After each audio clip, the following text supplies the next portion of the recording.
22 نومبر 1963 John F Kennedy کو اس وقت موت کے گھاٹ اتار دیا گیا جب وہ ٹیکساس کے شہر ڈیلس میں اپنی انتخابی مہم چلا رہے تھے۔ اوسوالڈ جو ایک سابق US مرین تھا اور اس نے مارکسزم کے نظریات کو قبول کیا تھا، کچھ عرصہ سوویت یونین میں بھی رہا۔ اوسوالڈ پر کبھی قتل کے مقدمے کی سماعت نہیں ہوئی کیونکہ جب اسے حراست میں لینے کے بعد منتقل کیا جا رہا تھا تو ڈیلس میں ایک نائٹ کلب چلانے والے جیک روبی نے اوسوالڈ کو گولی مار کر قتل کر دیا تھا۔ اس طرح آج تک یہ ایک معمہ ہے کہ کینیڈی کو کیوں مارا گیا تھا۔ جان فٹز جرالڈ کینیڈی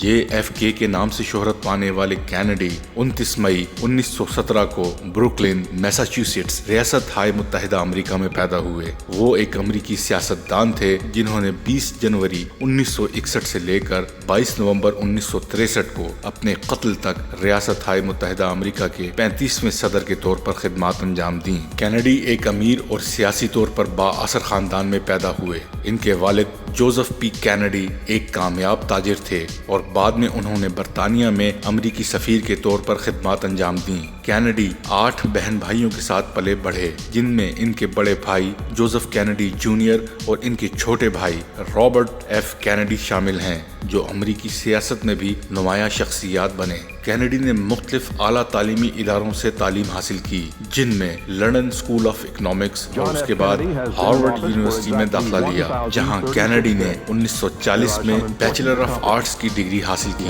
کینیڈی کی تعلیم نے ان کے سیاسی کیریئر کی بنیاد رکھی اور اس نے عوامی خدمت اور حکومت میں دلچسپی پیدا کی۔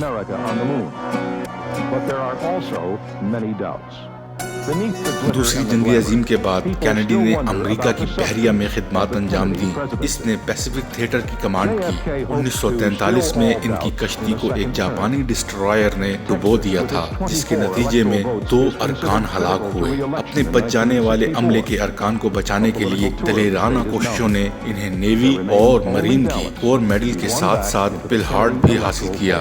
جنگ کے بعد کینیڈی نے سیاست میں قدم رکھا اور 1947 سے 1953 تک امریکہ کے ایوان نمائندگان کے ڈیموکریٹ کے رکن کے طور پر 3 مرتبہ خدمات انجام دیں۔ انہوں نے 1958 میں دوبارہ انتخاب جیت کر خود کو ایک ابھرتی ہوئی سیاسی شخصیت کے طور پر قائم کیا۔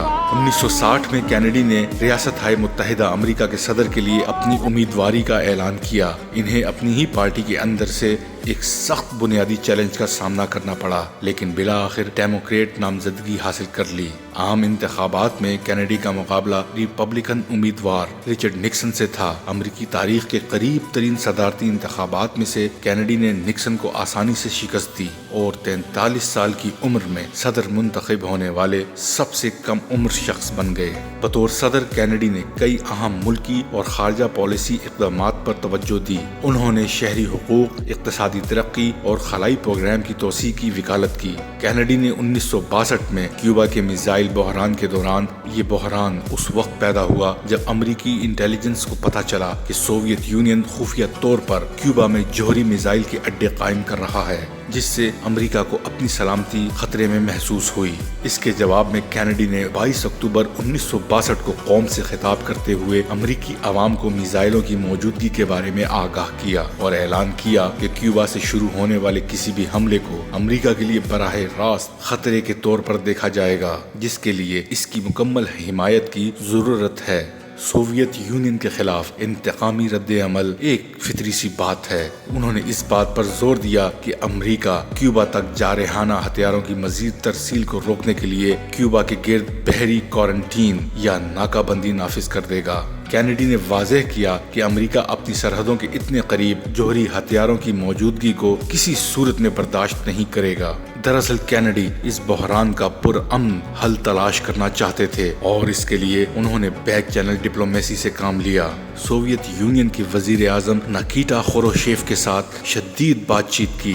27 اکتوبر 1962 کو جب کشیدگی اپنے عروج پر پہنچ گئی اور امریکی جاسوس طیارہ کیوبا پر مار گرایا گیا، جس سے ممکنہ فوجی تصادم کے خدشات پیدا ہو گئے، تاہم کینیڈی اور ان کے مشیروں نے جوابی کارروائی نہ کرنے اور سفارتی کوششوں کو جاری رکھنے کا انتخاب کرتے ہوئے ایک پیمائشی رد عمل کا انتخاب کیا۔ بالآخر 28 اکتوبر 1962 کو امریکہ اور سوویت یونین کے درمیان ایک معاہدہ طے پا گیا۔ سوویت یونین نے کیوبا میں اپنے میزائل اڈوں کو ختم کرنے پر رضامندی ظاہر کی، جبکہ امریکہ نے کیوبا پر حملہ نہ کرنے کا وعدہ کیا اور خفیہ طور پر ترکی سے اپنے میزائل ہٹانے پر رضامندی ظاہر کی۔ پورے بحران کے دوران صدر کینیڈی نے مضبوط قیادت اور ٹھنڈے مزاج کے انداز کا مظاہرہ کیا، جس نے بڑے پیمانے پر ایٹمی جنگ سے بچنے کی خواہش کے ساتھ امریکی مفادات کے تحفظ کی ضرورت کو احتیاط سے موازنہ کیا۔ ان کے عوامی بیانات نے مذاکرات کے لیے گنجائش چھوڑتے ہوئے عزم کا اظہار کیا، بالآخر بحران کو کم کیا اور دو سپر پاورز کے درمیان ہونے والی ممکنہ تیسری عالمی جنگ کو روکا۔ صدر کینیڈی کے دور حکومت میں کیوبا اور سوویت یونین کے میزائل بحران کو بڑے پیمانے پر انسانی تاریخ کے سب سے خطرناک لمحات میں سے ایک سمجھا جاتا ہے، اور ان حالات سے نمٹنے کے لیے اس کے ناپے گئے رد عمل اور سفارتکاری کے ذریعے بحران کے کامیاب حل کے لیے کینیڈی کے اقدامات کی بے حد تعریف کی گئی ہے۔ افسوسناک بات یہ ہے کہ صدر کینیڈی کی زندگی 22 نومبر 1963 کو اس وقت ختم ہو گئی جب انہیں ڈیلس ٹیکساس میں قتل کر دیا گیا۔ اس قتل نے قوم اور دنیا کو جھنجھوڑ کر رکھ دیا، امریکی تاریخ پر دیرپا اثرات چھوڑے۔ کینیڈی کی میراث ان کی جوانی کے کرشمے، متاثر کن تقاریر اور ملک کے لیے بیان کردہ ویژن سے نمایاں ہے۔ انہوں نے شہری مصروفیات کی حوصلہ افزائی کی اور امریکیوں کو چیلنج کیا کہ وہ بہترین کارکردگی کے لیے جدوجہد کریں۔ کینیڈی کی صدارت اگرچہ قلیل مدتی رہی، لیکن اس کی مثالیت پسندی اور امید کے احساس کی وجہ سے اسے اکثر کیملوٹ دور کہا جاتا ہے۔ ان کی موت کے بعد سالوں میں کینیڈی کی مقبولیت اور اثر و رسوخ مسلسل گونجتا رہا۔ وہ امریکی تاریخ میں ایک مشہور شخصیت ہیں جنہیں شہری حقوق کی وکالت، عوامی خدمت سے وابستگی اور اپنے مشہور قول میں اپنے ایکشن کی دعوت کے لیے یاد کیا جاتا ہے۔ ان کا ایک قول بہت مشہور ہے، وہ کہتے ہیں، یہ مت پوچھو کہ آپ کا ملک آپ کے لیے کیا کر سکتا ہے، بلکہ اپنے آپ سے پوچھو کہ آپ ملک کے لیے کیا کر سکتے ہیں۔ 22 نومبر 1963 کو ڈیلس ٹیکساس میں قتل ہونے والے صدر کینیڈی کا قتل آج بھی موضوع بحث ہے۔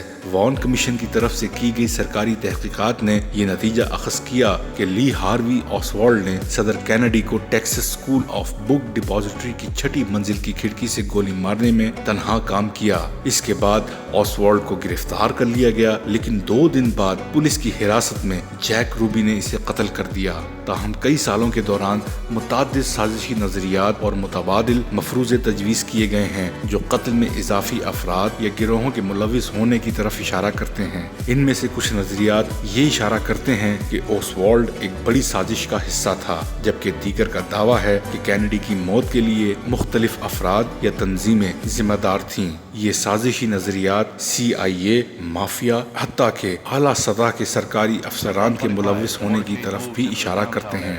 یہی تھی ہماری آج کی ویڈیو۔ اگر ویڈیو پسند آئے تو لائک، شیئر اور سبسکرائب کرنا نہ بھولیے گا۔ ملتے ہیں اگلی ویڈیو میں، تب تک کے لیے دیجیے اجازت۔